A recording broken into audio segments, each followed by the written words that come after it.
My name is Will Knoll, and I am the very proud director of the Schoenberg Institute of Manuscript Studies. On behalf of Constantia Constantinou, the H. Carton Rogers III Vice Provost and Director of Penn Libraries, it is my pleasure to welcome you all to the annual Schoenberg Symposium on Manuscript Studies in the Digital Age. The symposium, now in its 12th year, is one of our great examples of the library's commitment to fostering and advancing interdisciplinary scholarship in both its traditional and digital forms. The theme of this conference, Linked to Data, is of special interest to many of us at the Penn Libraries as we look to new ways of linking our information resources to those of the rest of the world. I'm delighted that the Schoenberg Institute is taking on the challenge, as well as looking forward to following the conversations that arise over the course of the next 2 days. I would like to take this opportunity to acknowledge and thank Barbara Brisdell Schoenberg, who with her husband Lawrence J. Schoenberg founded the Schoenberg Institute and have made possible the groundbreaking work that the Institute has accomplished since it was founded in 2013. Penn Libraries is deeply grateful for her continued involvement and support. As a result of this support, the Schoenberg Institute is now a mature research organization, and this is not the time to rest on our laurels. We would like to stay at the forefront of innovation and global collaboration in the field of manuscript studies. And this can be difficult for a mature operation.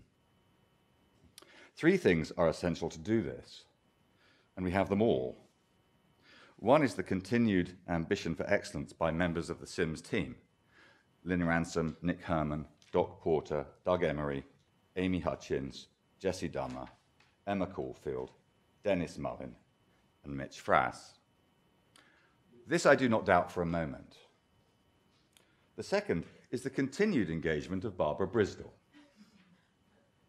We all at SIMS cannot tell you how important you are to our identity. In large part, we do our work for you and for the memory of Larry.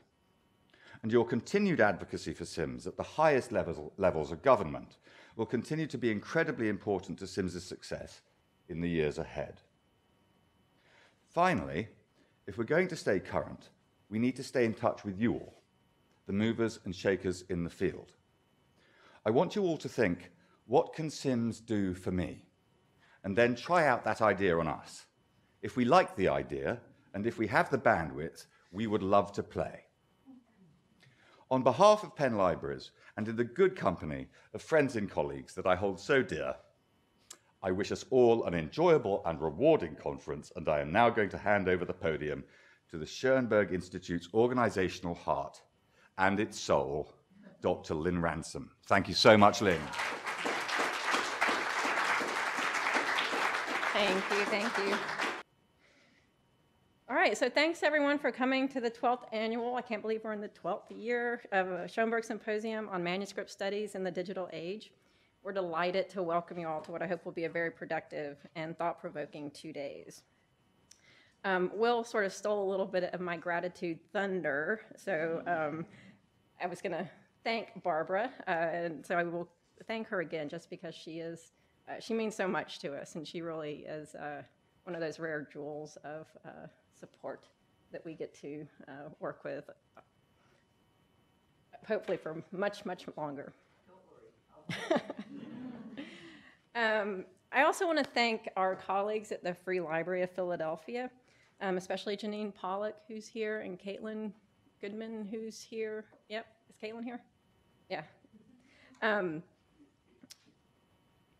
For many years, they've been our partners in this event, hosting the opening keynote address and setting the collegial and welcoming tone that makes this event so special. Last night, with Mary Carruthers' masterful exploration of creative geometries and medieval thought, was no exception. I'd also like to thank my colleagues who Will named at the Schoenberg Institute. It really is a team effort to make this event happen. I'd like to thank my colleagues in the Kislak Center, especially Betsy Bates, Ari Mazzucani, Andrea Gottschalk, and Linda Brody for making all of this work so well.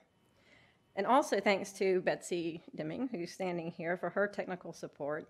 And last but hardly least, thanks to Alita Arthurs, who makes sure that we are all well caffeinated and well fed throughout the next 2 days. She really does a spectacular effort, and I hope you can appreciate it. So we hope that everyone will enjoy themselves, and if you have any questions or needs, just come to any of us, and we're happy to help. So before we get started with the first session, I just want to say a few words about the topic of this year's symposium, which we've suggestedly titled Hooking Up, to draw attention, but also because the symposium is about linked data writ large. And specifically, it's about linked data in manuscripts and linked data about manuscripts, from the page to the internet. Our aim is to shine a spotlight on the social life of data and to examine the human practices and pitfalls inherent in premodern and modern attempts to pull information out of the cloud of knowledge around us at all times and link its component parts together for the purposes of communicating, containing, and sometimes excluding information and or data, although those two terms are synonymous in my mind. As information technologies themselves, as well as the focus of so many current digital humanities investigations, manuscripts offer a unique opportunity to consider the concept of linked data across time and topic. Last night, Mary Carruthers asked us to think, when considering the functional context of medieval diagrammatic images, about the rhetorical concept of ductus, or as she described, the ways in which a work guides you into, about, and through itself. The order of the sessions that make up this year's symposium invites you to do the same, but is to think about the symposium as a journey with a beginning, a destination, and many stops and side trips along the way. We begin this morning with papers that considered the notion of linked data as drawn out on the page in diagrams, and then the material fold of the page. Following the session in today's program, we have linkages within text, then a consideration of the manuscript book as a technical object, to the final session that considers the ways in which specific people have structured manuscripts and groups of manuscripts to organize and manage information in particular ways. Tomorrow, we take a turn toward the digital and consider modern practices of cataloging and producing and using linked data. We will end the symposium with a panel discussion that asks the question, what's next? It's my hope that by the time we get to this discussion, the journey that begins this morning will have resulted in new understandings of linked data writ large and prompted new questions and new avenues to explore in the never-ending and always complicated journey of knowledge discovery. So with that, let's begin. I'm going to shift to moderator mode. And our first speaker is Aylin Malcolm. Aylin is a PhD student at the University of Pennsylvania and a graduate fellow at the Penn program in environmental humanities. Her dissertation considers the nexus of historical changes, historical environmental changes, literature, and the life sciences in 12th to 16th century Western Europe. If that sounds like a really big topic, it might be, but if anyone can do it, Aylin can. She's amazing. Her talents are extraordinary. Today, she'll be speaking on a topic that comes out of the work she did as a 2018-2019 graduate student fellow at the Schoenberg Institute. The title of the paper is Around the World in 80 Ways, Diagramming the Cosmos in UPenn MS Codex 1881. So please, oh, there she is. Oh, panic attack. So come on up. Yay. In 1968, on Christmas Eve, 3 men produced what has since been called the most influential environmental photograph ever taken, an image that is frequently credited with galvanizing ecological movements throughout the 1970s, including the first Earth Day, but it wasn't taken on Earth. The photo that became known as Earthrise was captured without advanced planning by William Anders, a member of the Apollo 8 mission during the first crewed orbit of the Moon. Above the gray, battered, and lifeless lunar surface, Earth appears as a flash of color emerging from darkness, its vulnerability as striking as its beauty. A few years later, the Apollo 17 mission gave us another famous unplanned photograph with a similar impact. The 1972 whole Earth image, known as the Blue Marble, which eventually made its way onto John McConnell's Earth Day flag. And a third influential photo of Earth became tied to what we might call the second wave of environmental activism. Pale Blue Dot, taken at a distance of 6 billion kilometers, which is 3.7 billion miles, from Earth in 1990. Like its predecessors, this photograph was a deviation from NASA's normal scientific objectives. But all of these images proved to be powerful tools for ecological thinking, because they showed us the Earth at a scale that we rarely experience, in all its fragility and its isolation. They revealed, in short, that there is nowhere else to go. We do not have a backup plan, and we do not know of anywhere in this universe that can support the life forms which have flourished here. These highlights of 20th century space photography speak to a long-standing historical pattern. That is, astronomy is often bound up in our relationships to our own planet. When we look out at the stars, we are drawn to reflect on the world that we inhabit. Granted, pre-modern writers believed Earth to be the unmoving center of a universe that became more perfected as one ascended through the spheres, rather than a slightly unusual rock cruising through the abyss.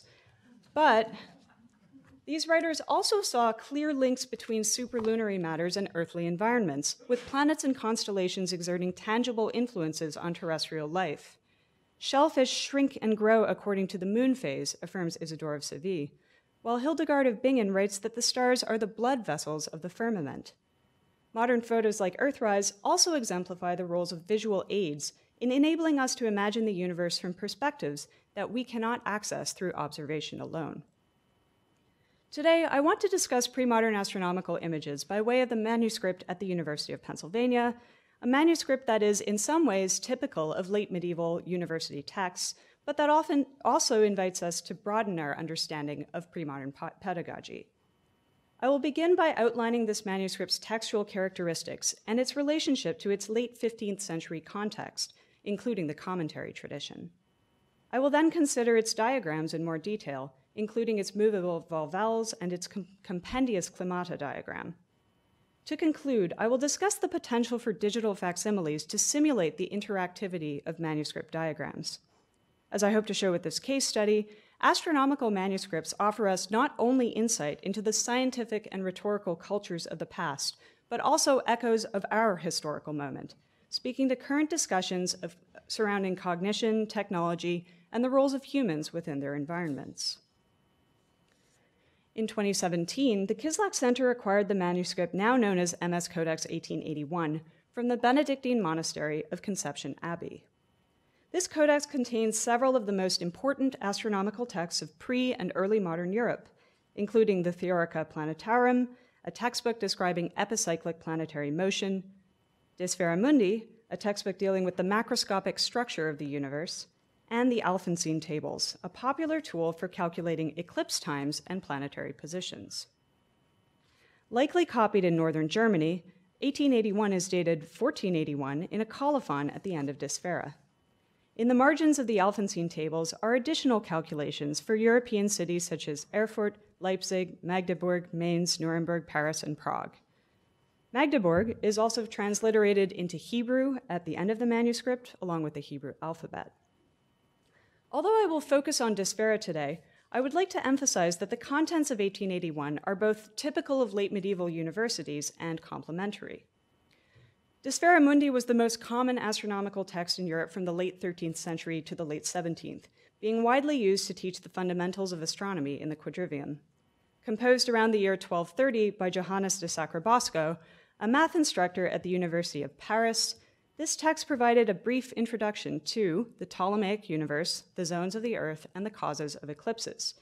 However, it contains little information on planetary motion, so university students might also be assigned one of several texts titled Theorica Planetarum. The text in 1881 was the most popular work with this title, and both manuscripts and print books often include it alongside De Sphera. Finally, the Alphonsine tables were created in the mid-13th century by the Toledo School of Translators. These tables contain the data required for practical and predictive astronomy, enabling users to calculate the positions of the planets, sun, and moon in relation to the fixed stars.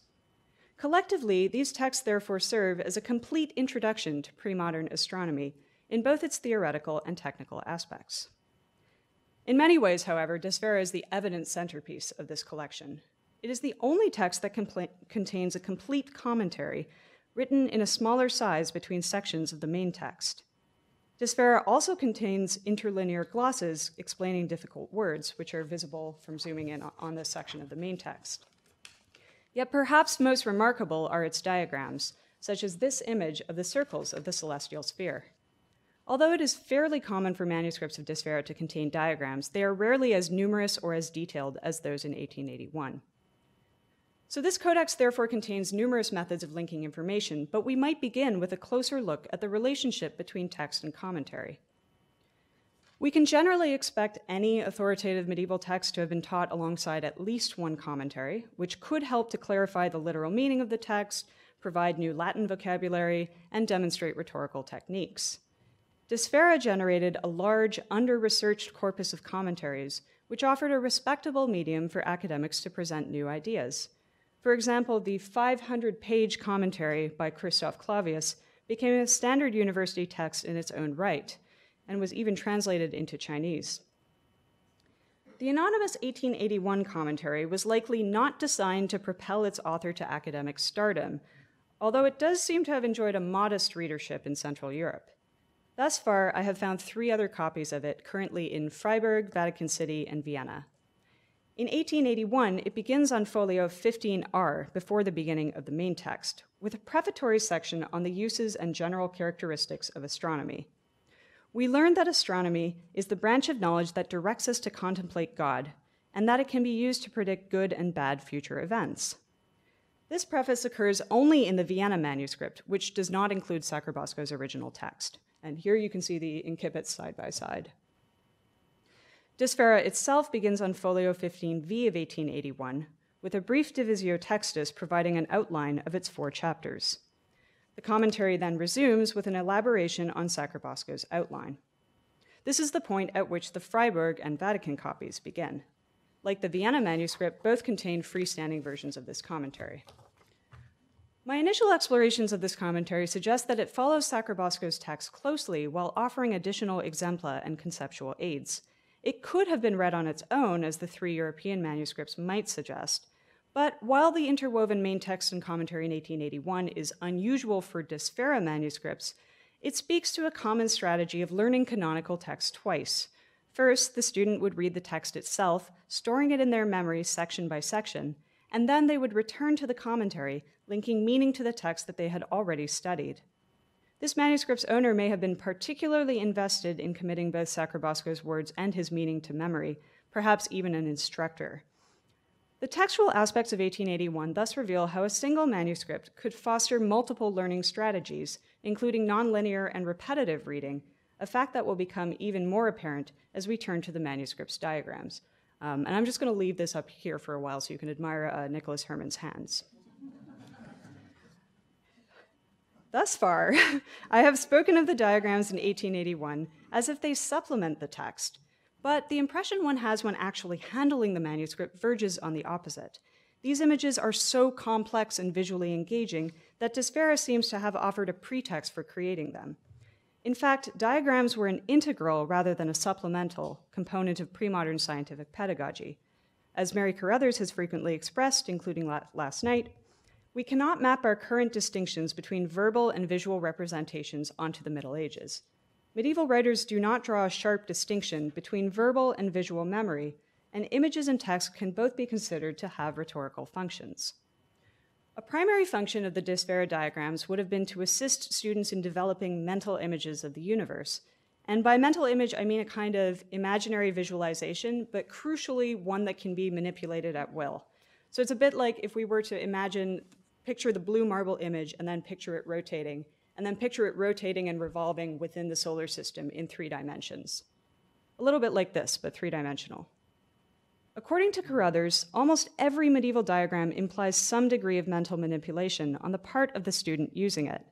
However, movable mental images were particularly useful for astronomy because in the period before telescopes and space travel, it was impossible to observe some of the phenomena being studied. Students were therefore trained to move from 2-dimensional drawings to dynamic mental visions of the universe, an ability that Kathleen Crowther and Peter Barker call the intelligent eye. To give an example of the intelligent eye in action, the first large diagram in the 1881 Desvera is what Carrie Magruder calls a cosmic section diagram, which presents the geocentric universe in cross-section. Cosmic sections are perhaps the most common and consistent type of image in Sacrobosco manuscripts, In fact, Crowther and Barker argue that these images may have inspired Copernicus's heliocentric diagram in De Revolutionibus. Here, each concentric ring represents an orb bounded by two spherical surfaces, and each contains a single celestial body. Readers would have been expected to extrapolate from these drawings to a three-dimensional mental model of the universe. Similarly, the diagram of the celestial sphere invites readers to mentally transform a flat image into a three-dimensional globe.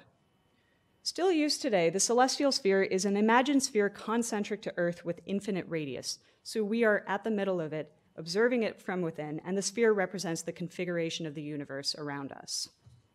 Here, you can see the horizon, or the limit of human vision on Earth, and the meridian, a circle passing directly above an observer's position. So when an object is on the meridian, that means it's at the highest point it will reach in the sky. Highlighted in yellow is the ecliptic, or the annual path of the sun as it moves in front of each of the 12 astrological signs. This diagram requires us to take an external view of our observations from Earth, placing ourselves in the middle of a mental sphere. Yet it is not sufficient to perceive these images in 3 dimensions. One must also be able to set them in motion.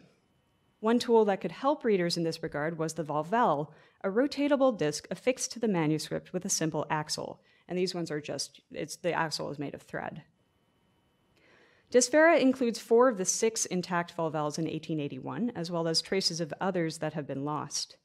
The first is a simple triangular volvelle, which occurs next to a similar static image of 2 overlaid triangles. I'm not aware of volvelles like this in other copies of Dysphera, but I have found other static images. These images show that the universe must be spherical, because if it were triangular, it would leave behind empty spaces as it rotated, which are labeled vacuum in the static image. Only a spherical universe would continue to occupy the same space while rotating around the Earth. This is a relatively simple concept, and the diagrams may seem excessive, but I wonder if they might have served as a training ground for the development of moving mental images. The reader might first rotate the volvelle on the page, and then turn to the static image, attempting to perform the same rotation mentally, moving back and forth between them until they could easily generate this mental image. Once the reader mastered this basic exercise, they could move on to the more advanced volvelles, like this one showing the conditions required for an eclipse. Here, we see the sun, earth, and moon, along with the lunar deferent, which is essentially the average path of the moon, and what Sacrobosco calls the lunar equant, a circle around the Earth in the same plane as the ecliptic. And you'll recall that the ecliptic is the path of the sun. These circles intersect at 2 points called the head and tail of the dragon, and an eclipse would happen only when the full moon was at one of these 2 points, which explains why eclipses do not occur at every full moon. This may all sound arcane, but the important takeaway is that readers are being asked to visualize 2 intersecting circles that are not in the same plane. We would draw something more like this. As impressive as this volvelle is, it is therefore only a simplification, a kind of flattening of the complex 3-dimensional image that a scholar might hold in their mind. I have yet to address another key component of these diagrams, namely their textual labels. Although we often read the labels in astronomical diagrams, few scholars have examined their shapes or their visual impact, or fewer at any rate. But as Carruthers writes in The Craft of Thought, while medieval writers considered images to be as rhetorical as text, they also saw text as highly imagistic. Words were not seen as semantic units first and foremost, but as collections of letters, of shapes linked to sounds. So how do the shapes of the text inform our construction of mental images? Returning to the cosmic section diagram, perhaps the most obvious characteristic of the text is that it is quite difficult to read due to how it follows the curves of the spheres.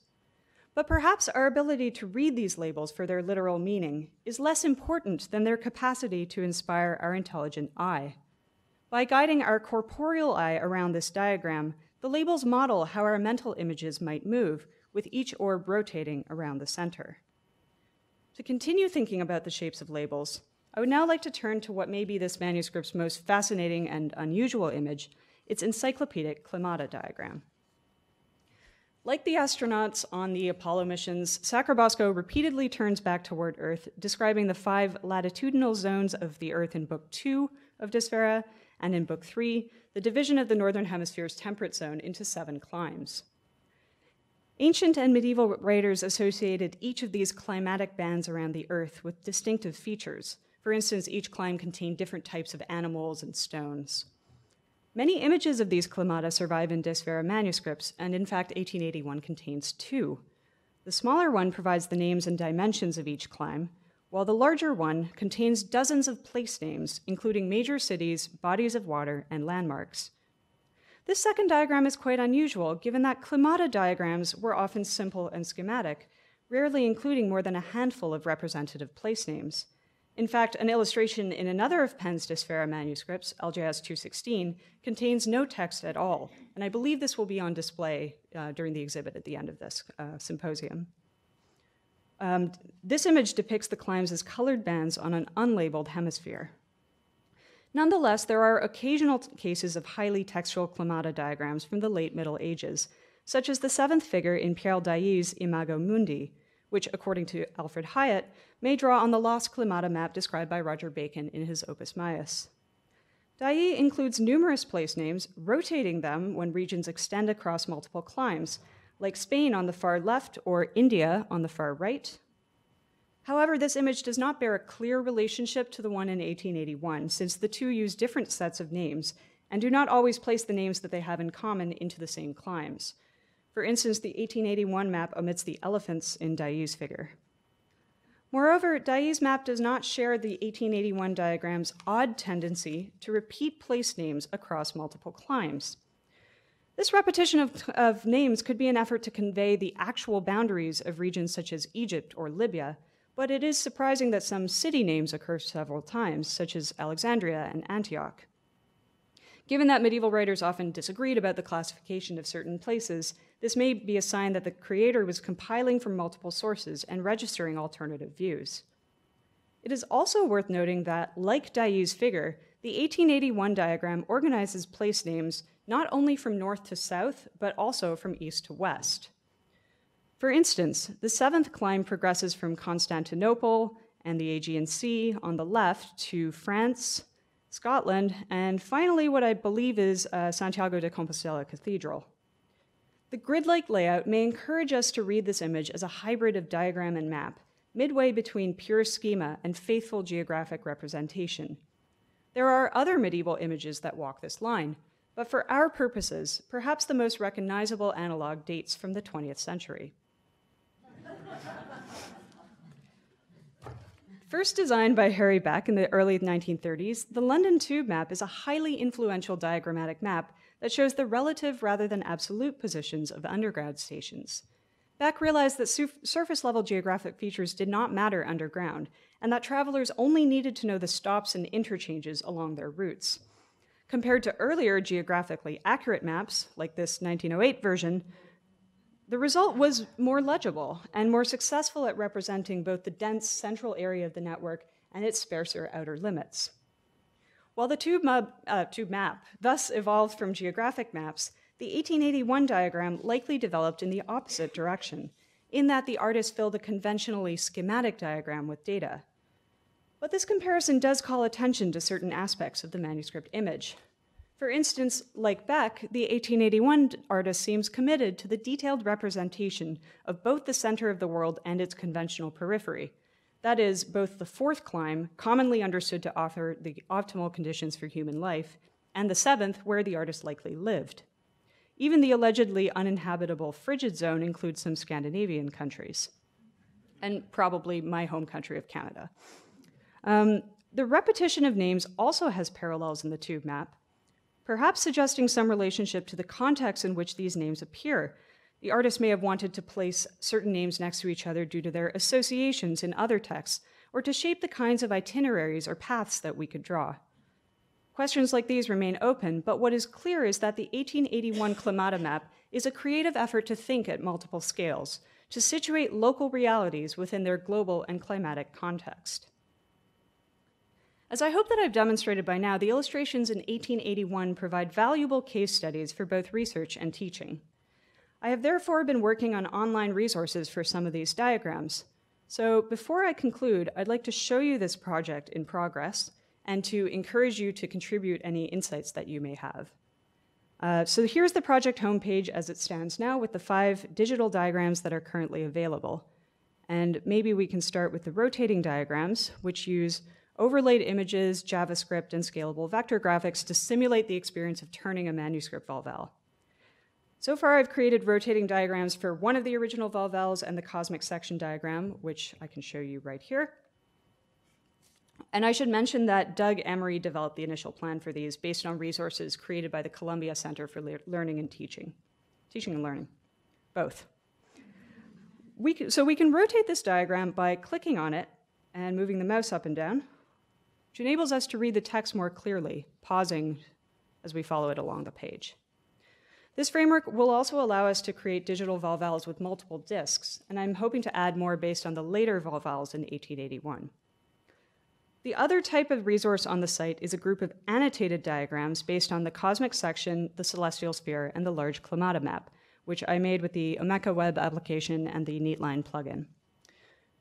If we look at the cosmic section diagram, again, you'll see that I have drawn shapes on the image for each of the orbs. The user can hover over one of these circles to view a semi-diplomatic transcription, or can click to view an English translation. This resource offers a complement to the rotating cosmic section diagram so that the user can choose whichever view is more relevant to their needs. And similarly, in the climata diagram, I have linked each of the place names to transcriptions and translations, including all variants of the name in the diagram.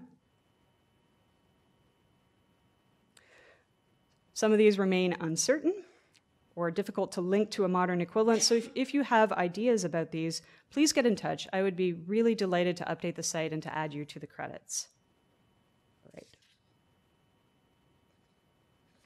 By making these diagrams available online, I hope to update them for a 21st century audience while preserving a sense of their original purposes, and perhaps also expressing some humility about post-medieval technologies. On the subject of historic London maps, I recently came across this knob-operated city guide in the County Hotel in Bloomsbury. It's an imposing object and may have been more of a conversation piece than a genuinely helpful resource, but it provides an interesting example of an analog interactive map. When we encounter clunky vintage objects like this, it seems self-evident that we live in a more advanced age, and this conference reflects the fact that digital resources offer some of the most exciting prospects for manuscript research. But objects like 1881 also prompt us to consider what we've lost in the last few centuries. It is important to recognize that digital resources may offer approximations of forgotten skills, of pre-modern ways of reading the page and the world that were flexible and multivalent. As a collection of popular teaching texts alongside unusual diagrams and an unedited gloss on Desfera, 1881 provides an intriguing snapshot of education in the late Middle Ages. But it also participates in a long-standing project of contemplating humanity's position in the universe. This observation brings me back full circle to my original point about the political and ecological aspects of astronomical imagery. We might say that when medieval and early modern readers imagined themselves at the center of a celestial globe, or debated the qualities of the climes in which they lived, they were assessing the relationships between local conditions and much larger patterns, much as current ecological issues require us to do. Such comparisons between past and present are meaningful even when they are not exact.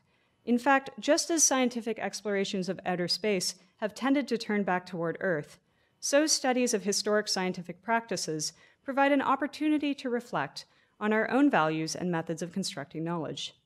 More than an artifact of archaic astronomy, 1881 is therefore also a node linking us both to the pre-modern world and to the superlunary one. Thanks very much.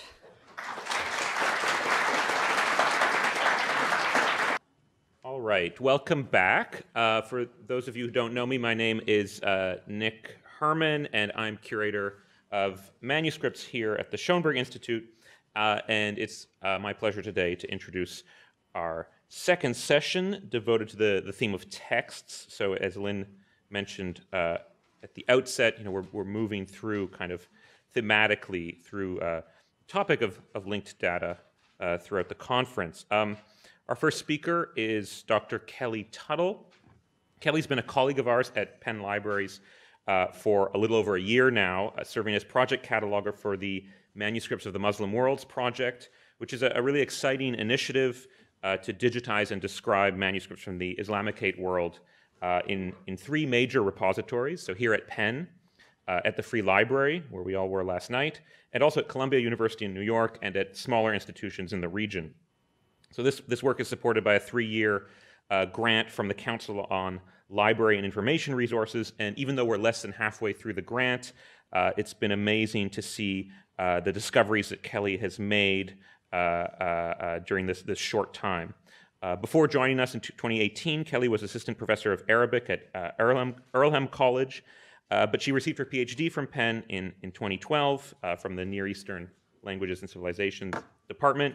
And her dissertation, which was entitled Expansion and Digression, a study of Mamluk literary commentary, she traced an Arabic literary genre that attempted to trick the reader by planting errors and botched citations in the text. And perhaps not coincidentally, she's now doing valuable work to correct the numerous errors and misapprehensions that have frequently made their way into the catalog records for our own Arabic manuscripts. And she's making our and our partner institutions' collections more discoverable and visible to specialists and non-specialists alike.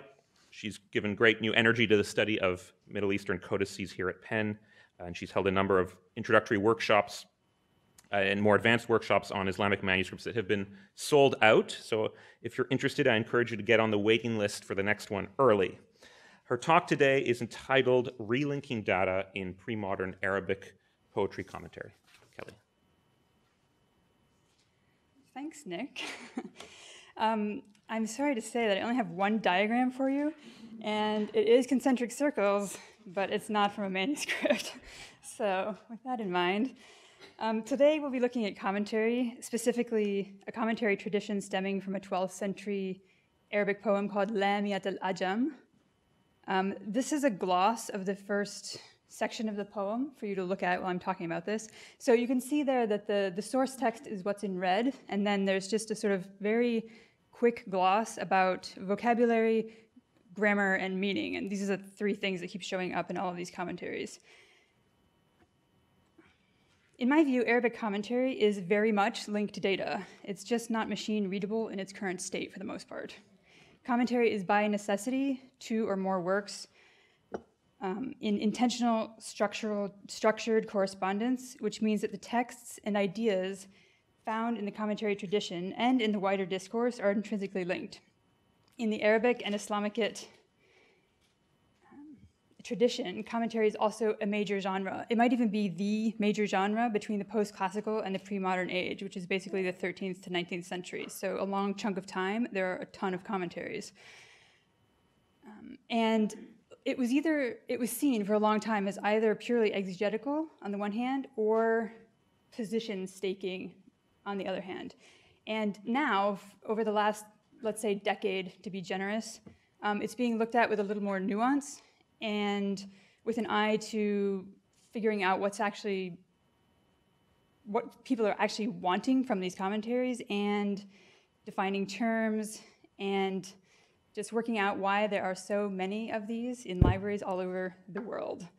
So looking at how later readers and writers unlink and relink the data associated with both the source text and other commentaries that grew out of it can begin to give us an idea of what readers wanted out of a commentary. So this talk is mostly focused on thinking about what audience is getting out of this. It can also give us some preliminary data for what purposes commentary served when associated with a text that is, in the case of this particular talk, not religious, not political, and not rhetorically or stylistically overly complex. This text is actually very approachable, and so the fact that there are so many commentaries on it is a case for investigation. As I mentioned, we are taking the definition of commentary to be intentional, structural, textual correspondence, which is combining 2 definitions that Eric von Litt put forward in his 2017 article. This definition is a little vague, but it does the job of putting 2 or more texts in communication in a structured, usually by the source text, and intentional way, because they want you to be aware of both the commentary and that the source text is there. So how exactly the 2 or more texts relate to one another is something that depends on the form of the commentary and also what you can discern about the purpose from reading the commentary. So in his article, Van Lith also provides a diagram, and this is your one and only diagram, of the ripple effect of commentaries within the Islamic intellectual tradition. By dividing the commentaries up into their relative zones of correspondence, you can begin to see how they impact, how they sort of ripple out into the wider discourse, which includes things that are not commentaries, but take into account something that they've read in a commentary. Today, since we're talking about specifically one source text and the commentaries that surround only that source text, we're mostly hovering in that third circle there, which is a commentary tradition, without venturing too far into the outside circles.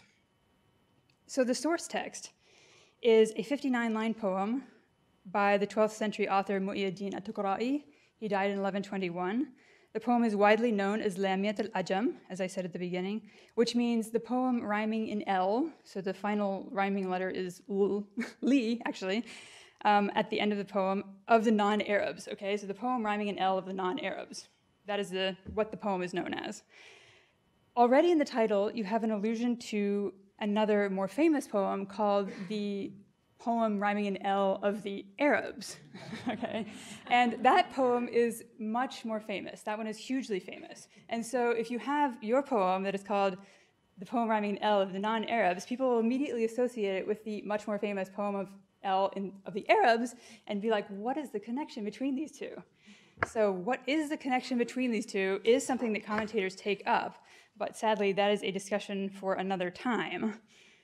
However, I will say that because of the name Lamiyat al-Ajam, which means the non-Arabs, this is a poem in Arabic. And so there's this question of, if it's in Arabic, why is it called the non-Arab poem? And so it ends up getting used for teaching Arabic a lot. And this is something that shows up in pretty much every single commentary. But the poem itself is mainly about a traveler who's missing home.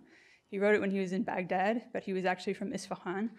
And he's basically just complaining about his life and his circumstances. The vocabulary and the constructions and images used in the work are not overly opaque, and they're very pleasing. The popularity of the poem seems to have been mostly because of its approachableness and its pleasing turns of phrase and its association in the minds of readers with Lamiyat al-Arab, the Lamia of the Arabs. Also, perhaps a little bit because the author, Tuqra'i, was executed, most people think generally perceived as wrongful, and so that also shows up in the commentaries and perhaps contributes to its fame. Unlike other literary works, like the maqamat, for example, which are rhyming prose and often very difficult to read, this poem received commentary not because of its complexity, but because it's good to teach with. As a side note, for those of you who are interested in European tradition, I have this for you. This is also the first text that was printed in Europe, the first Arabic poem. So that's Lamiyat al-Ajab. It was printed in 1629 in Leiden for teaching Arabic. And then it was also, it has fulfilled this role both in Europe, but also in the Ottoman Empire, where here is a school book with the same text that is being used in the 19th century to teach Arabic in the Ottoman Empire. So that is the source text. In the center of the circle, if you think back to that diagram. Turning now to the commentary tradition surrounding this source text, according to Abdullah Muhammad al-Hibshi in 2011, there are 45 distinct known commentaries of this poem and a further 15 abridgments of a long and influential commentary that was written on it. There are also 8 poetic reimaginings of the source text, which means things like contrafactions or expansions, mu'arada, takhmis, for those of you who know Arabic. I have also found 3 other commentaries that he didn't mention, as well as another poetic reimagining. So that puts the number of commentaries right now at 74, which is very manageable. This is a good number. Because if you look at other works in the Islamic tradition, there are many more commentaries. What would make this tradition slightly more manageable is if we could figure out which of these commentaries belong in that second ring. So where the distinctions are really made in what the imagined audience is getting out of these. getting to the point then, as of the mid-13th century, we have the earliest commentary that I've been able to see, which is by al-Ukbari. In this commentary, here it is, he just takes the poem line by line, the source text, line by line, and talks about the language, the meaning, and the grammar, these three things. But he doesn't have any headers. He doesn't have the language header, meaning header, and grammar header, which will come in later as rubrications. If it's a bit difficult to see those lines, there they are in blue. So you can see that there's not actually much text in between. This isn't going into huge amounts of detail. It's just making it so that you can understand the source text. So this is exegetical, so that you understand the vocab and so that you understand how the grammar is working.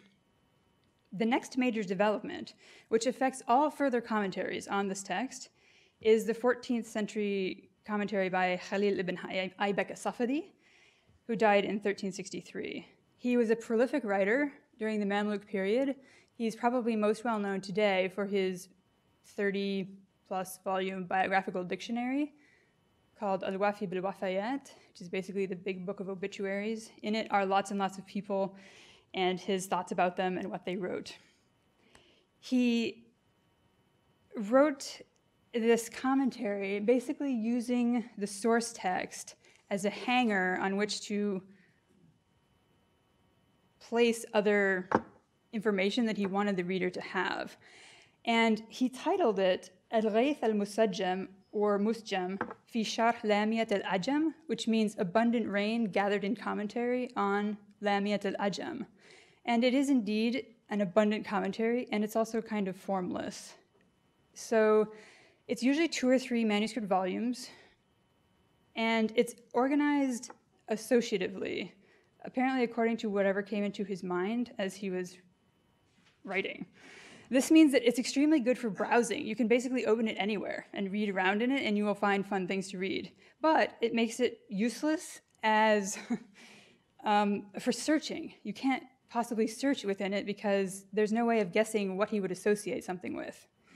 You also can't really use it to understand the source text because there's so much digressional intervention in between each line of the source text that by the time you finish, you will have forgotten what the previous line was about. So since that's the case, it's, yeah, we have to surmise that explaining the source text is not the commentary's function. Neither does it seem to be advocacy for anything in particular. More likely, the abundance of commentary is meant to reflect on education in general and to serve as a sort of choose-your-own-adventure for learning about Mamluk culture and it's sort of like 14th century Egypt and Syria. And it leaves room for the readers to kind of wander as they like. Since as-Safadi's commentary covers everything from grammar controlling the use of conjunctions to the stars and their positions and rotations, it's more likely that it was meant as a guide for students seeking to begin to prove themselves. But I don't think that it was meant for use in a school. It's really a self-study for would-be public intellectuals. It covers major opinions on known topics. It gives lots and lots of poetry examples that you could then trot out at later moments when you needed to impress someone. It also covers grammar, tricky problems one could encounter. In short, it's an education in 2 volumes, or 3. The problem for later readers, though, is that the commentary wanders very far afield from the source text, and it's unfocused. So let us look briefly at how as-Safadi structures his commentary so that you can begin to see what's going on. So this is the second line of the poem at the top, and I didn't put a translation because it kind of doesn't matter what that line means, but it means something like my honor, my latest honor and my first honor are the same, so like my honor now and my honor then are the same. The sun, just as it rises, is the same as when it goes to set. But what's important here is that this is a diagram of just a portion of the commentary on this line. So it goes on for many pages after this. But let me just explain how it's working. So if we start up in the upper right there, he explains the language, meaning, and grammar, and he does put in rubricated headings for those so you can find them. Then he goes into a slight elaboration on this connector ke, which is in the second half of the line. And then he looks in more depth at the first word there, mejed. But he also comes back to that later in the exploitation of this line. So then he moves to a comparison of the second half of this line with a line from al-Ma'ari, another poet. And he says that al-Ma'ari has basically the same thing, except that he used moon instead of sun, which was a better choice. And then he compares the al-Ma'ari line to al-Hariri, in which the word yakut appears. This is important. So from the word yakut, which means a precious stone, usually a ruby, he has an anecdote about a minister who ran into some trouble. He gets arrested by a couple of Mamluks and beaten, and then he's in prison, and he writes a note to the caliph asking to be pardoned. And the caliph writes back 2 lines of poetry in which appear the word yakut, that's the connection, ankabut, which is the rhyming word, and samand, which I'll get to in a second. So yakut is a precious stone, ankabut is a spider, and then samand we'll come back to. So from spider, he then goes on to a short aside about insects who weave things. So spiders, silkworms, even wasps, and then something that we don't have a name for, which is sorfa, that is, I don't know, some kind of small insect that builds square webs in trees, he says. I don't know what this is. And then he says, going back to yakut. So clearly it had been in his mind, and now he's going back to it, even though it's nowhere in the source text at all. So he then goes on to a very long aside about precious stones, about their formation, their colors, why and what, their value, their size, their uses in medicine, in alchemy, lots of things. And after you've read this, you're much more knowledgeable about precious stones. You still might not be any more knowledgeable about the source text. And so then he goes back to this 2 lines from the caliph and has samand in there, which is, he says, something like cotton fiber or spider silk, something indefinable, but it doesn't burn. And so this causes another digression about burning, and what is burning? Is it being close to a fire? Is it something inherent in the things that burn? And then he talks about things that if you coat them, they don't burn, a type of oil that doesn't burn, and then the phoenix, and then a hadith saying that anything that prophets had touched wouldn't burn. And then he goes, and then he says in the text, going back to the line, and then you go back to the line. And then there are more digressions like this that just go on. And eventually you get to the 3rd line. And so that's why this commentary is 2 or 3 volumes. So as you can probably see, you can't use this as a reference. This is not a reference text, even though what's in it is kind of encyclopedic in terms of topic. In addition, the commentary obfuscates the source text and its meaning through sheer overabundance of commentary. What it does do, however, is expand the source text, which is another meaning of shar. You can sharaha something to make it expand. And that is also the word typically used for commentary in Arabic. So the commentary does go through and paraphrase things right at the beginning and give you some little grammar so that you can understand it. But it also expands this source text to its broadest possible meaning. That means then the source text just kind of becomes a framework covered over and more or less forgotten about. When the linkages between the source text and the commentary become too tenuous, or if the digressions become too long and too irrelevant, according to later writers, that's when they unlink things. And much of what Asafadi included in his commentary is pared down in later commentaries, which are either abridgments or later commentaries, and it's kind of hard to tell the difference, honestly, because everyone refers to this and borrows from this if they're writing a later commentary. So it's sometimes difficult to make the distinction between abridgment and commentary for this particular text. Because people abridge it, it doesn't mean that this was unpopular. There are numerous manuscript witnesses of this 3-volume manuscript in libraries all over. But the surge of commentaries, another 59, not counting the poetic expansions, came about after Safadi wrote this and are in some capacity responses to it. So I'm going to take you through a few of the responses to it to see if we can tell what kind of meaning the audience wanted to take out of it. And most of these are from the 15th and 16th century, I'll say. So one of the more well-known works is a critical response by El-Damamini, who died in 1424. It is called Nuzul el-Ghayth. And since the Safavi's text was called al-Ghayth, blah, blah, blah, and Nuzul means the descent of something, bringing something down, it's obviously a critique in a negative way of the Ghayth, so bringing down the Ghayth, or the descent of the rain.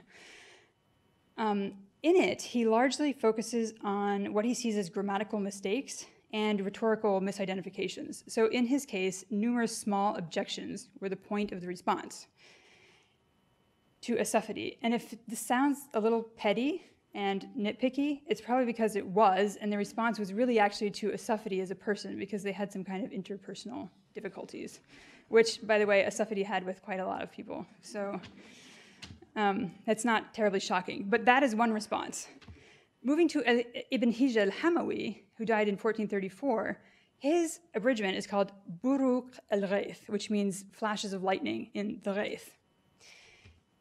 It explicitly acknowledges as-Safavi's commentary and then abridges it, but before doing so, Ibn Hijr writes a long introduction explaining what he's doing.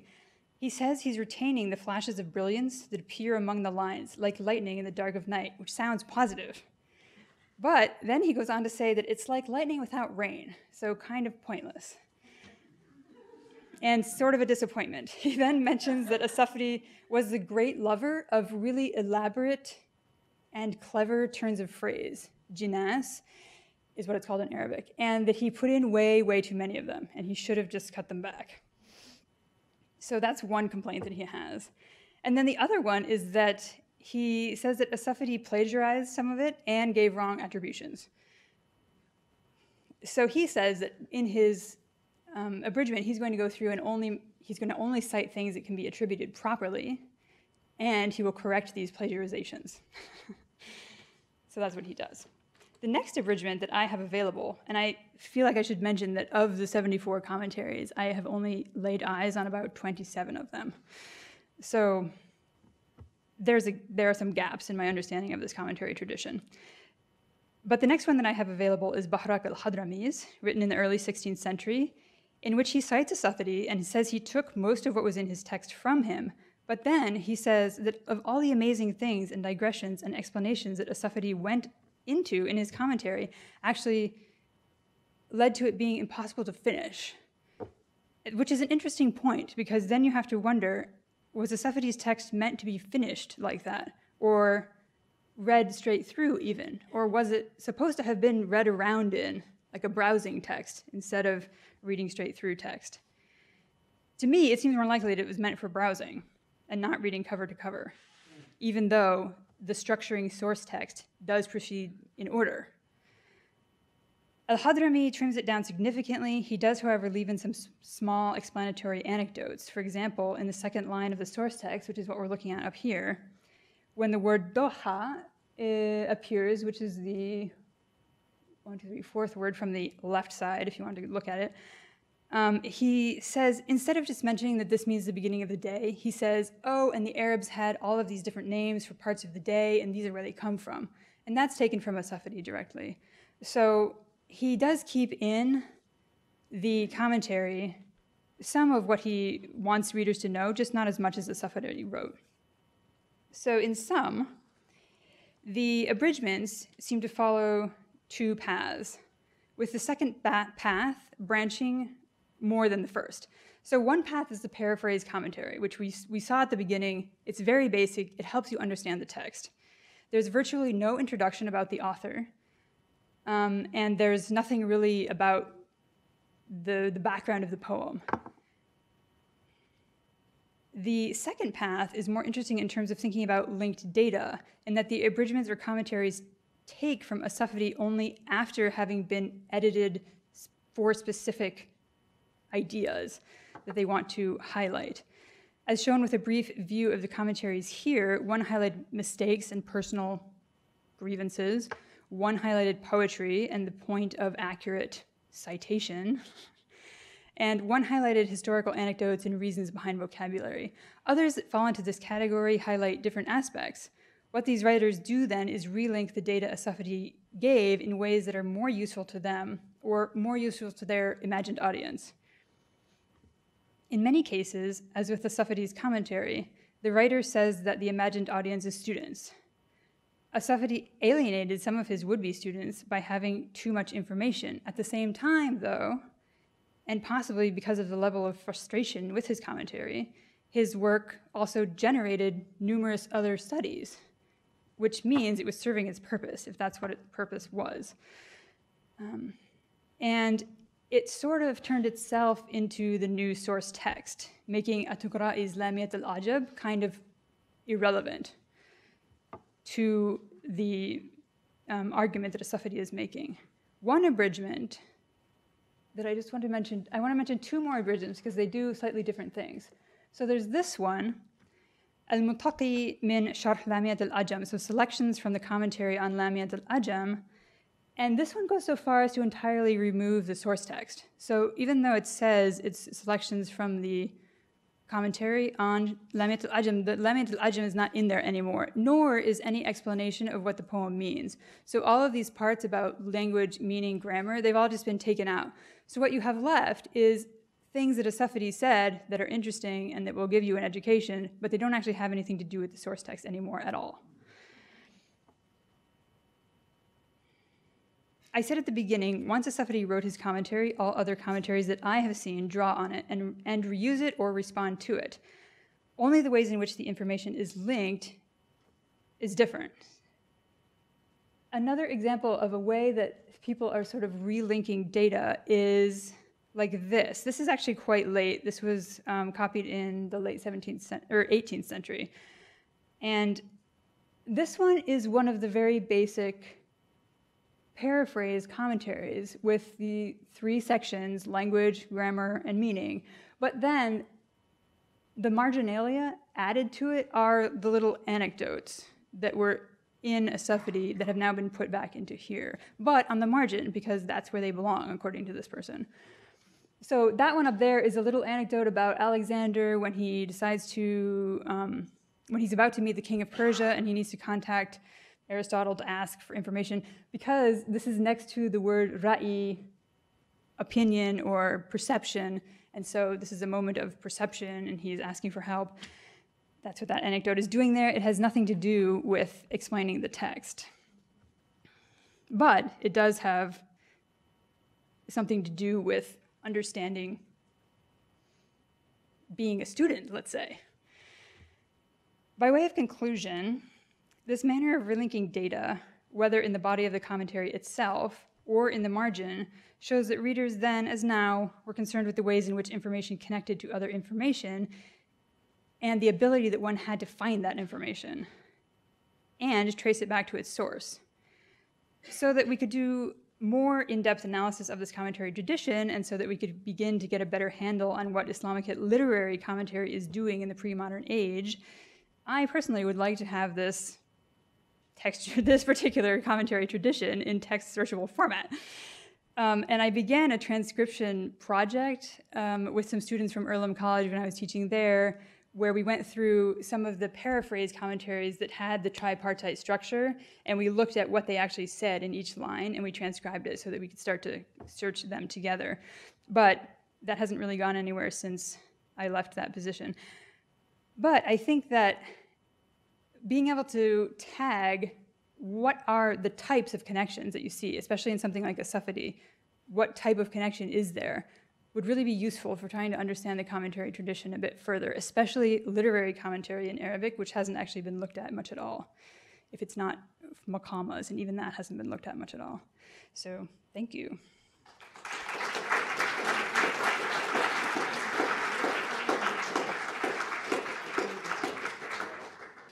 Emily Steiner is professor of English at Penn, specializing in Middle English poetry, literary practice, and history writing.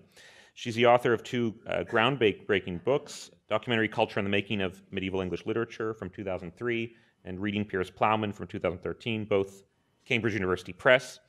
She's also worked actively in the field by doing the important work of co-editing several collective volumes.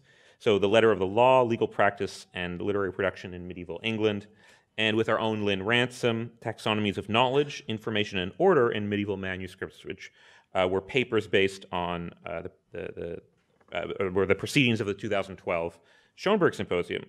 A further volume she's co-edited with Jen Yanner and Elizabeth Tyler has just appeared, The Cambridge History of History Writing, England and Britain, 500 to 1500. And I'm told that only a few weeks ago she submitted the manuscript for her next monograph, entitled John Trevise's Information Age, Knowledge and the Pursuit of Literature circa 1400. Though her scholarship is, of course, monumental, she's also made an impact on the field through numerous social media and public intellectual activities, including her widely followed Pierce at Penn Twitter account. And I'd like to mention also her amazing one-minute lecture delivered with Aylin Malcolm last year in the Penn Quad. What was it? 12 Old English words, or 12 Middle English words that we need to bring back right now. Today, she'll be speaking about encyclopedic linkages on the properties of things.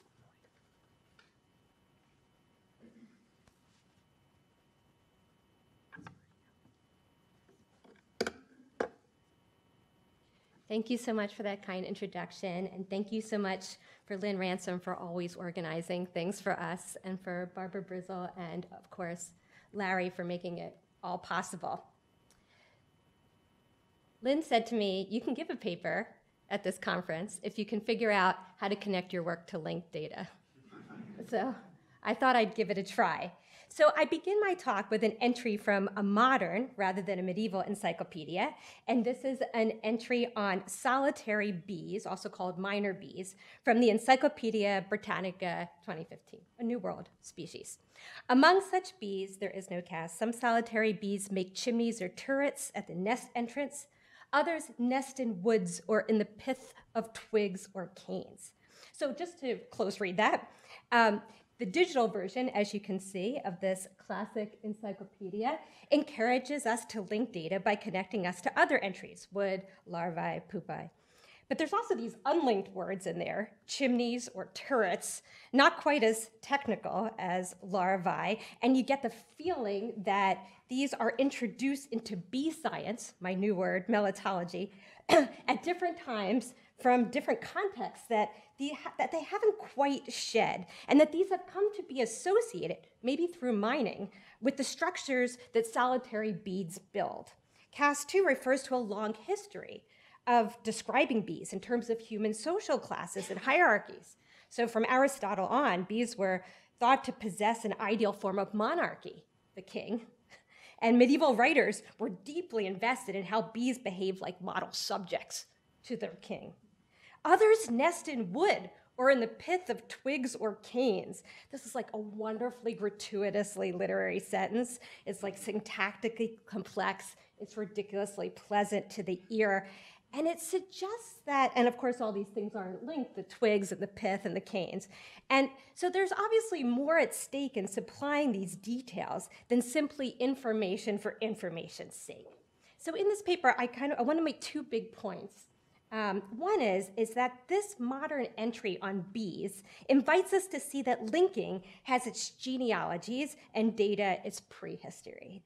What we want to learn and link about bees. So for example, are they industrious? Are they solitary or communal? Are they hierarchical or not? Are they monarchical or democratic? Do they build turrets or do they build chimneys? These things come pre-linked to other contexts and possibly some very literary and some very old ones.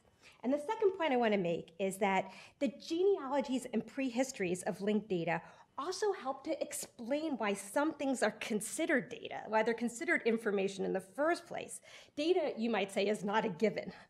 How bees sound when they fly, we care about that. Buzz, whether they inflict pain, ouch, what they build and what those buildings resemble, those are the kinds of things that we've decided that we want to know about bees. And so then my larger question is, how might medieval encyclopedias, literary technologies from an earlier information age, help us understand why and how we link data in the digital age? To see how these histories and genealogies of linked data might work, let's turn from a modern encyclopedia to a medieval one, Bartholomeus Anglicus's well-known 13th century natural encyclopedia, De Proprietatibus Rerum, The Properties of Things. In Book 7, on diseases, in the entry for tumors, Bartholomeus explains that a cancerous growth is named after a crab cancer because tumors, like crabs, have splayed arms coming off a central back, and because, like a crab, it progresses slowly, little by little. And I've supplied the English translation of John Trevisa from 1398, and you can see that it's trying really hard to unpack the compact Latin, imitating that gradual corrosive progress of a tumor, gnawing and fretting, for corridendo, slowly to the suit and sensibilite. This analogy between cancer and the crab, which we attribute to the Greek physician Hippocrates, shows how the healthy traits of the animal body shed light on the self-destructive traits of the human body. The crab creeps, it gnaws, it frets, it claws, and the minute that you start identifying these traits, or what Bartholomeus calls properties, and which we might call data, you uncover a backstory and a network of contextual links. What's amazing to me is how these contextual links, embodied in the etymology of crab, continue to generate data about a crab. So I've picked two modern science sites here. The word cancer, from the pathology site for Johns Hopkins, is derived from the Latin word for crab because cancers are often very irregularly shaped, and because, like a crab, they grab on and don't let go. Or from a doctor from the University of Michigan talking about science terms on Talk of the Nation. Why did Hippocrates use that term? If you examine a tumor, because we don't really know why he used that term, you'll note that it's hard as a rock. And so some have explained that it reminded him of the hard shell of a crab, but others have said it may have reminded him of the pain that a malignant tumor induces. It's much like the sharp pinch of a crab's claw. And an even better version is that it suggests the tenacity with which you know a crab bites you. So here you can see how a 2,500-year-old analogy embedded in the etymology for crab just keeps giving and giving data about cancer and crab. It's continually transferring terms, hard shell, sharp pinch, pain, tenacious bite, from the crab to the human body. If we're so busy linking data in the new information age, we definitely owe something to medieval encyclopedists like Bartholomeus Anglicus, who 7 years ago was linking data in his own innovative information age. Bartholomeus' De Proprietatibus Rerum was part of a major 13th century trend of compiling Latin and vernacular encyclopedias and translating Latin encyclopedias into the vernacular. From the 1240s onward, a number of influential natural encyclopedias were compiled in Latin, largely in France. These encyclopedias are very visually and textually in dialogue with each other, and they were swiftly translated into European vernaculars, and then they were copied into incredibly deluxe manuscripts for lay as well as academic readers. One of these is the Image du Monde, which was originally compiled in Latin around 1240 and was immediately translated into French. And this natural encyclopedia, which has an emphasis on astronomy, survives in 2 verse and 2 prose versions, and we're fortunate to have one of each at Penn, LJS 55 and LJS 264. Penn also owns another important natural encyclopedia from this period, Thomas de Canterbury's De Natura Rerum, LJS 23. This is the section on precious stones. And like the Image du Monde, it was compiled into Latin but quickly translated into several vernaculars, most notably into Dutch verse by the great Flemish author Jacob van Marland. Yet another example of 13th century vernacular encyclopediasm was the Book of the Treasure, first composed in French around 1260 for a lay audience by Brunetto Latini, the Italian political philosopher immortalized by Dante in the Divine Comedy. It may not be a coincidence. This is another picture from Thomas of Canterbury, and you can see that he's got stones on the left, metals on the right, trees, and birds. It may not be a coincidence that the surge of encyclopedism in mid-13th century France had a counterpart in one of the most influential works of 13th century Arabic literature, The Marvels of Creatures and Strange Things Existing. This encyclopedia was first compiled in Arabic around 1260 by the Persian scholar Al-Qazwini and later translated into Persian. This encyclopedia is a hierarchically arranged mirror of divine creation, and it's arranged somewhat similarly to Thomas of Canterbury's De Natura Rerum. It contains sections on zoology, angiology, cosmology, astrology, botany, and ethnography. So in other words, fantastical creatures and monstrous races from the east, which he calls jinn.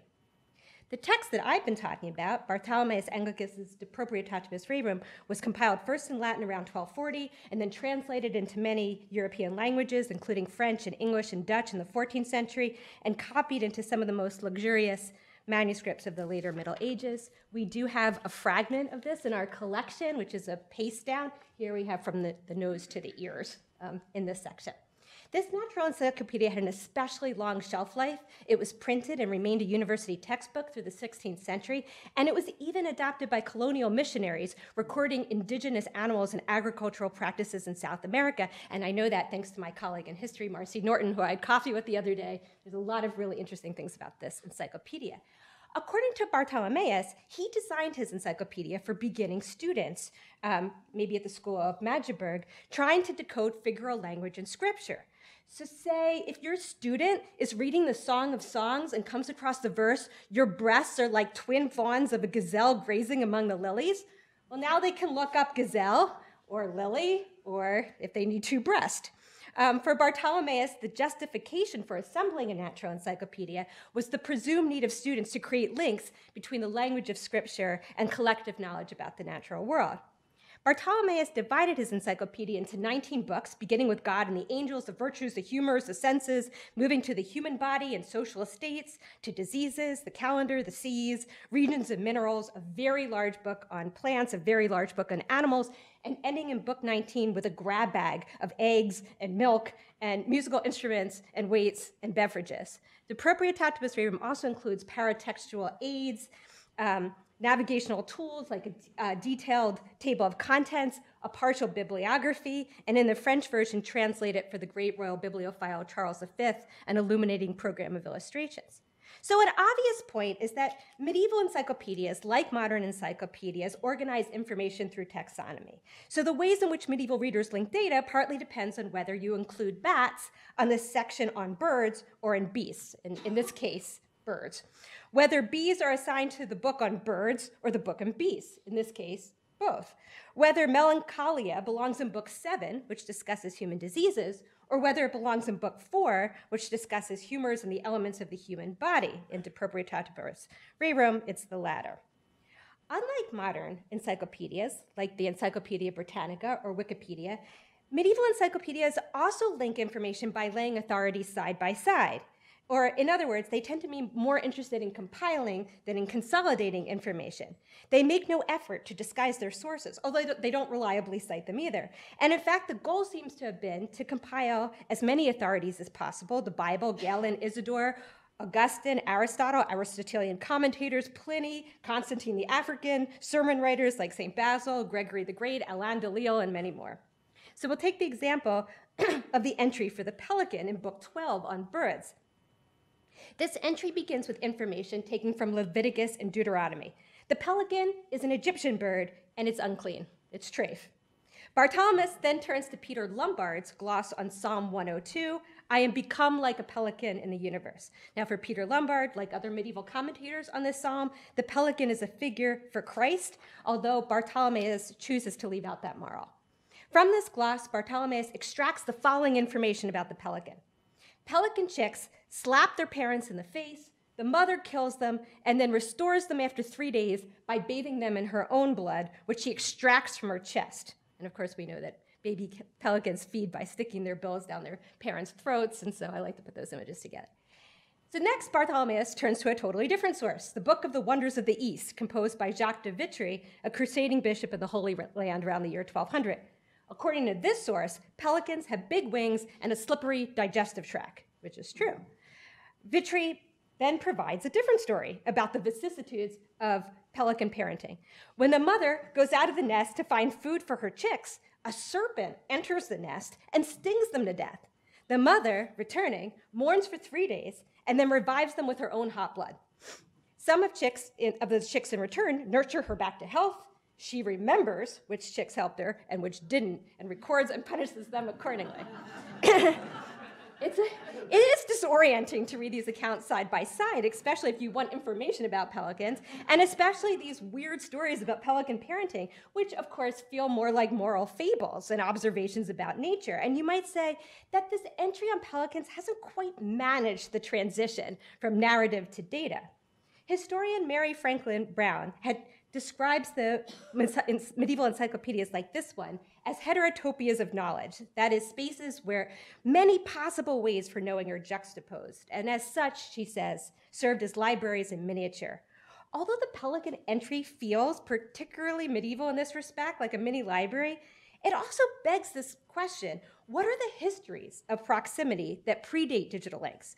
What's the order in which we've come to expect information to be provided, and why? How did we ever decide that in an encyclopedia, the etymology of a thing comes first, and then its physical features, and then its habitat, and then its reproductive life, and then its benefits for humankind? Bartholomew's pelican entry also compels us to ask, what are the literary associations and contexts that produce data in the first place? Linked data creates associations and contexts, but how might what we consider now to be information of data have been shaped by the classical and medieval contexts? Scripture, moralizing glosses, Aristotelian commentary, medical treatises, crusader narratives, from which it was originally derived. What was data before it was data? Let's take, for example, Pope Gregory the Great's much-loved Moralia in Job, one of Bartholomeus' favorite texts. This 6th century commentary on the book of Job is freighted with expressions of fear and longing and loss. In the Moralia, for example, Gregory writes passionately about the tempest of the soul, the cliffs of despair, the shipwreck of doubt, the darkness of sin, and so forth. In his encyclopedia, Bartholomeus extracts from Gregory information about the waves of the sea and about nighttime, but these like homiletic bits remain. And you can see this in this entry on nighttime with its tempests and shipwrecks and fear and pain all expressed in this kind of elegiac prose. And here you see that he's put Gregory and Galen side by side, and we're told that and I again put the English translation from Trevisa below, that in times of tempest, those who are in the sea are especially grieved at nighttime and are in more peril, because if they're in the case of a shipwreck, they're never going to be able to find their way out. That's Gregory, and that comes from a very passionate sort of homiletic origin. And you can see that this is followed by a quotation from a citation from Galen that we don't even realize it, but half of our life is taken up with sleeping. I wish that were the case. Much of this material is repeated, almost verbatim, in 2 other encyclopedic entries on the wave and the sea.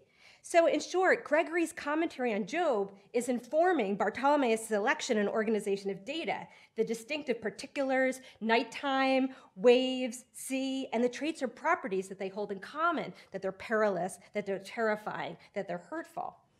To take another example of the way that literary context produce data, Bartholomeus will sometimes situate an object and its properties in its mythographic context, like Ovidian or Virgilian moments of pathos and joy and fear.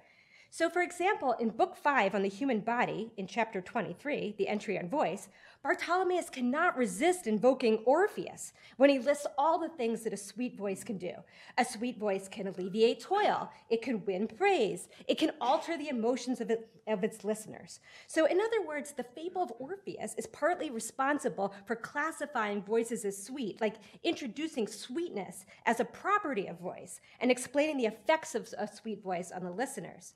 So we've seen that medieval encyclopedias link data by placing different sources side by side, by compiling rather than consolidating. And we've also seen that literary contexts like biblical commentary or Psalms or Ovid, from which data is drawn, determine the things that constitute data in the first place and how and what order they can be described.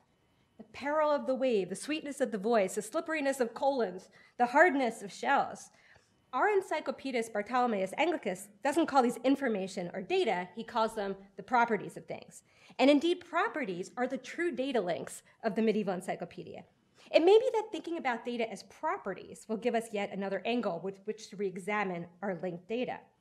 By properties, Bartholomeus means those traits or characteristics that make particular things, like the dormouse or the ash tree, qualitatively the same as each other. They're gray, they tremble in the wind.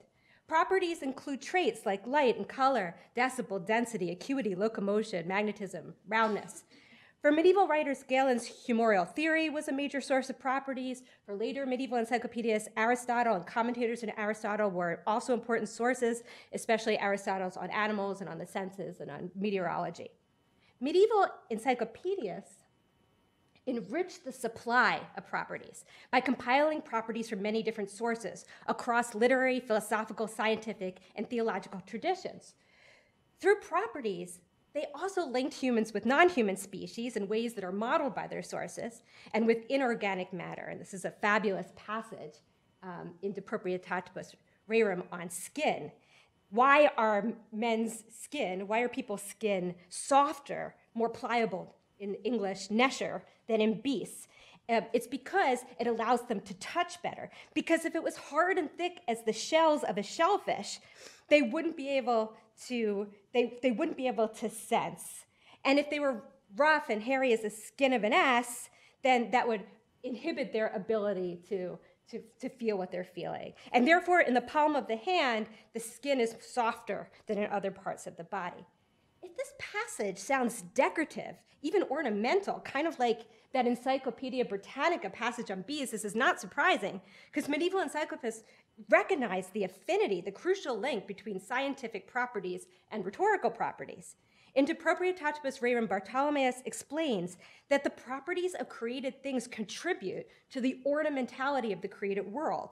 Following St. Basil, the late antique theologian, he tells us that properties are the qualities that make the created world beautiful. In fact, he says, the earth is more beautiful than the heavens because it has more properties. And the more properties you include in your encyclopedia, the more praise you offer to the creator. So look what he has to say about the four elements: fire, air, water, and earth.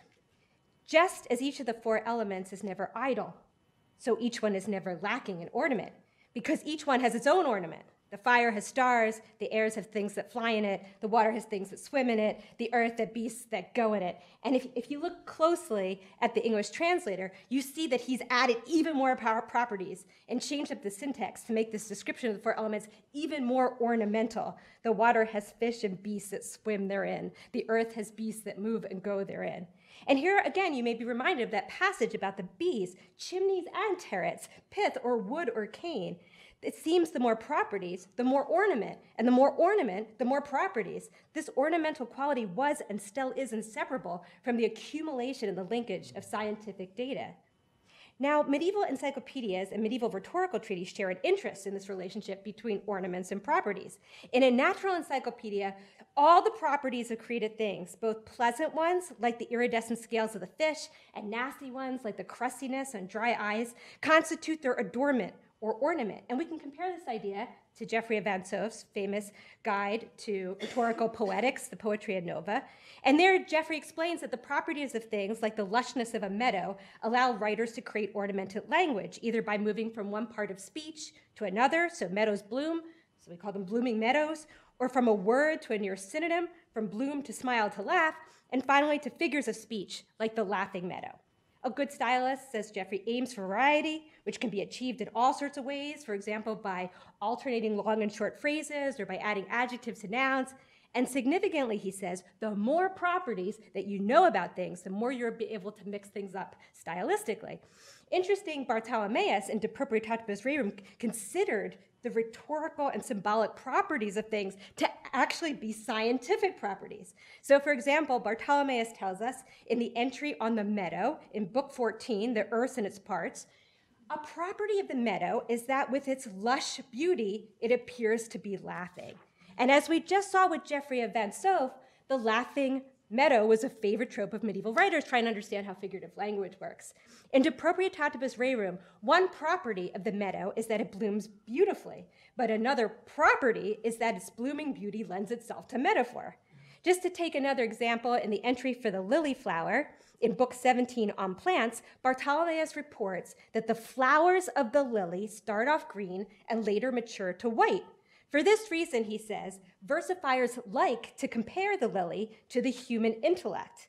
So, in other words, how a thing functions metaphorically, the laughing meadow, or symbolically, the lily of intellectual maturity, can be counted as one of its scientific properties. So if literary contexts generate data, they also, and at the very same time, generate ornaments and figures of speech. So I mentioned that many of these 13th century encyclopedias were illustrated. The most spectacularly illustrated are the manuscripts of the French translation of Bartholomeus Anglicus's De Proprietatibus Rerum, which was translated by Jean Corbichon in 1372 for the French king Charles V, who was a celebrated bibliophile and a self-styled scholar. And you can see him in that bottom quadrant, so much like Christ creating the world, being offered De Proprietatibus Rerum in French by Jean Corbichon. I want to conclude by just showing you very briefly that these Corbichon illustrations are also working as data links, just very, very expensive ones. Of the 45 surviving manuscripts of this French encyclopedia, from the late 14th to the 15th century, 33 are sumptuously illustrated. As scholars have persuasively argued, these programs of illustration represent a translation of knowledge from academic circles to the court of Charles V. Now, the most obvious thing about these illustrations is that they work as navigational aids. So you know you're in book 16 on stones and metals because there's an image of someone handling precious stones. You know that you're in book 10 on matter and form because you're shown an illustration of the 4 elements.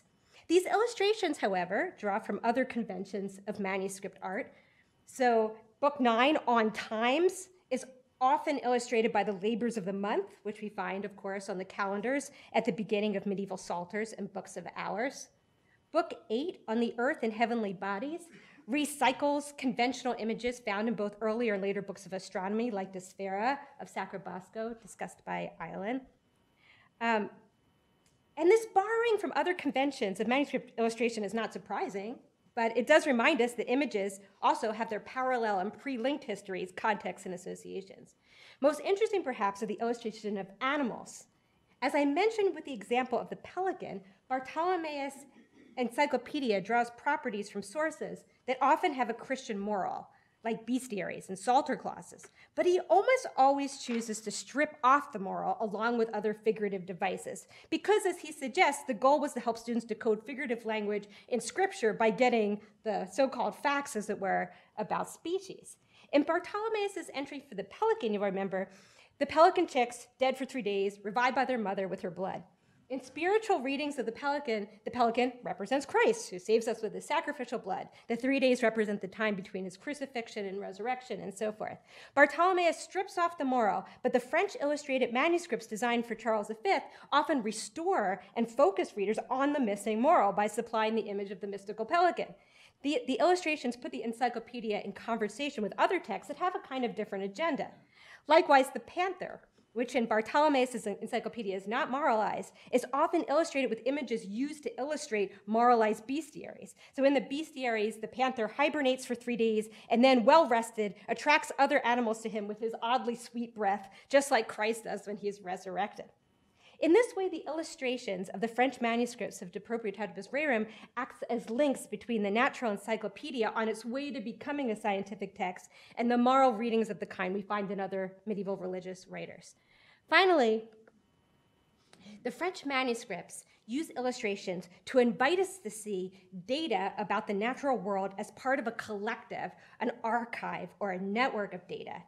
Most of these manuscripts begin the big book 18 on animals with a collection of animals, a rogue's gallery, or a cabinet of curiosities. They're not necessarily portraits of the animals discussed in the encyclopedia, but they are tended to give the impression of all animals and their properties, real and mythical. And here you see the unicorn, and here you see a siren. In conclusion, encyclopedias, an innovative medieval genre, are prehistories to linked data, and as such, they can help us ask interesting questions about the way that we communicate and navigate and link data in our own information age. Thank you.